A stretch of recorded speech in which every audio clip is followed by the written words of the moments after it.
पर दुनिया के लोग ना जाने क्यों कहे हम कृष्ण वाले हैं, हम श्री जी वाले, हम शंकर के मंदिर नहीं जाते। वो कोई कहता हम नारायण वाले, हम शंकर को नहीं मानते, हम शंकर का प्रसाद नहीं लेते, हम शंकर के मंदिर नहीं जाते। भगवान को ऐसा बांट दिया कि शंकर के दरवाजे को जाने को तैयार नहीं होता। तो किसी ने एक बार पार्वती जी ने शिव जी से पूछा, भोलेनाथ जी कोई तुम्हारे मंदिर में नहीं आता, कोई तुम पर जल नहीं चढ़ाता, कोई तुम्हें नमन नहीं करता, सब ये मंदिर जाना, नारायण के मंदिर जाना, वो मंदिर जाना, वो देवता को रिझाना, वो देवी को रिझाना, पर तुम्हारे को कोई नहीं रिझाता। शंकर भगवान बोले मत रिझाने दे, अपने को कोई दिक्कत नहीं, अपन तो शांति से बैठे रहो।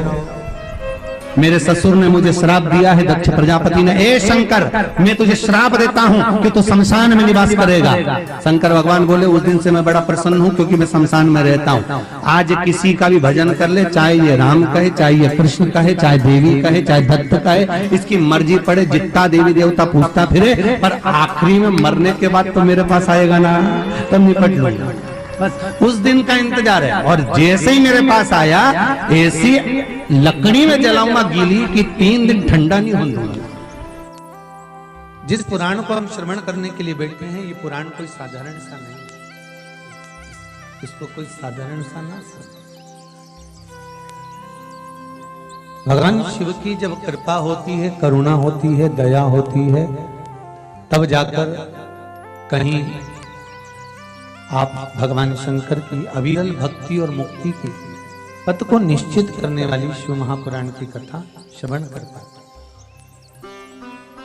भगवान देवाधिदेव महादेव, करुणा सागर भगवान शंकर, दया सागर, जिन्होंने आप सबको यहां पर आमंत्रित करा।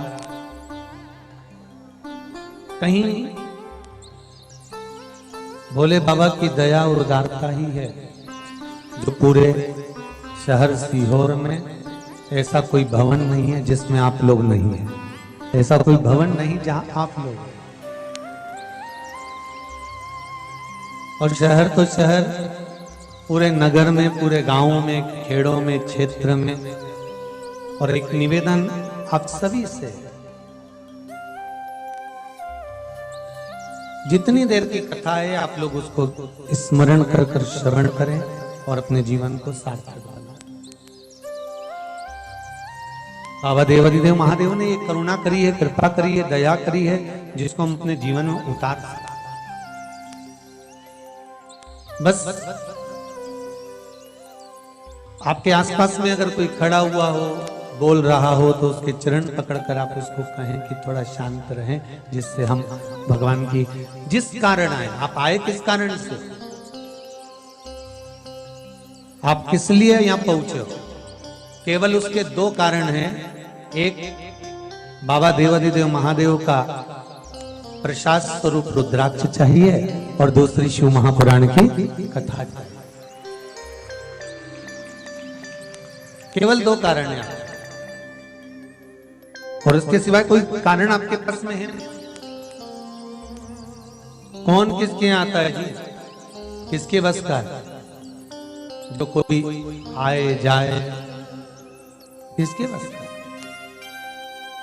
ये तो देव आदिदेव महादेव की करुणा, कृपा, दया, उदारता है, जिसके बल पर हम भगवान की अविरल भक्ति और मुक्ति का साधन शिव महापुराण कथा का रसास्वादन करते। शंभो शरणे मांगू घड़ी रे घड़ी, दुख काटो दया करी ने दर्शन आपो। शंभो शरणे मांगू घड़ी रे घड़ी, दुख काटो दया करी ने दर्शन आपो। बाबा से केवल एक निवेदन, एक प्रार्थना, और बाबा से केवल एक विनती, हमारे जीवन की एक सार्थक, कि तेरा ही दिया मैंने खाया पिया है, तेरा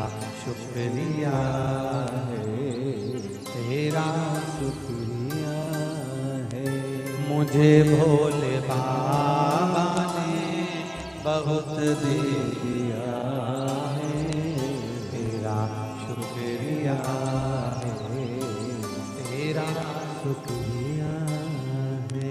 ये जायदाद दी है, औलाद दी है, मुसीबत में हर वक्त इमदाद दी है, तेरा ही दिया मैंने खाया पिया है, तेरा शुक्रिया है, तेरा शुक्रिया है। उसकी कृपा ना हो तब तक कोई कार्य हो ही नहीं सकता।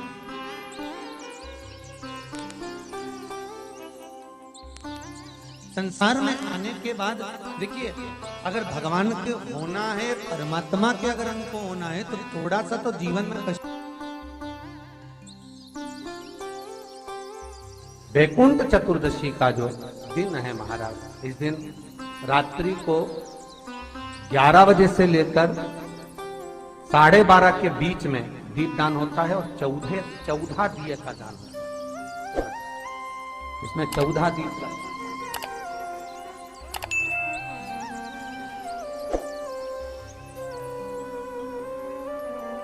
14 निवेदन है आप सबसे कि प्रयास करना कि घर के बाहर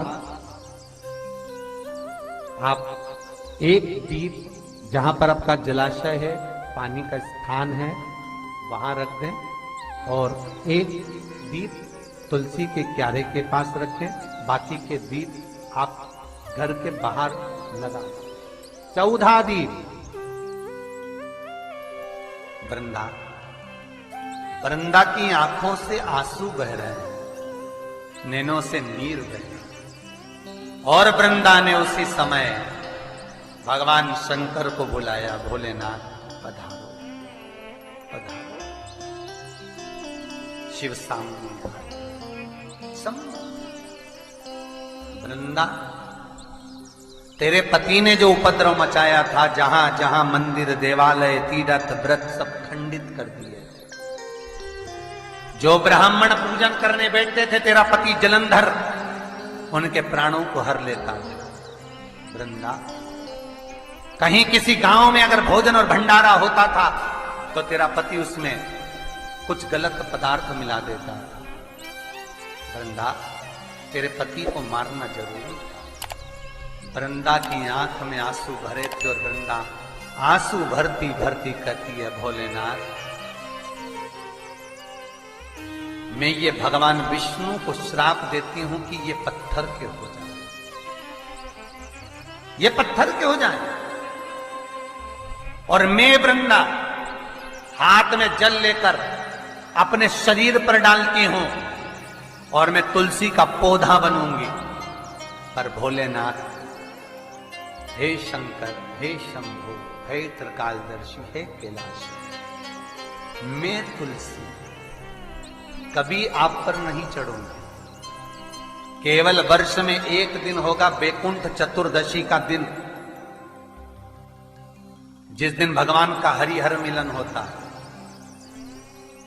वैकुंठ चतुर्दशी दीपावली के बाद में आती है, पूर्णिमा के पहले, कार्तिक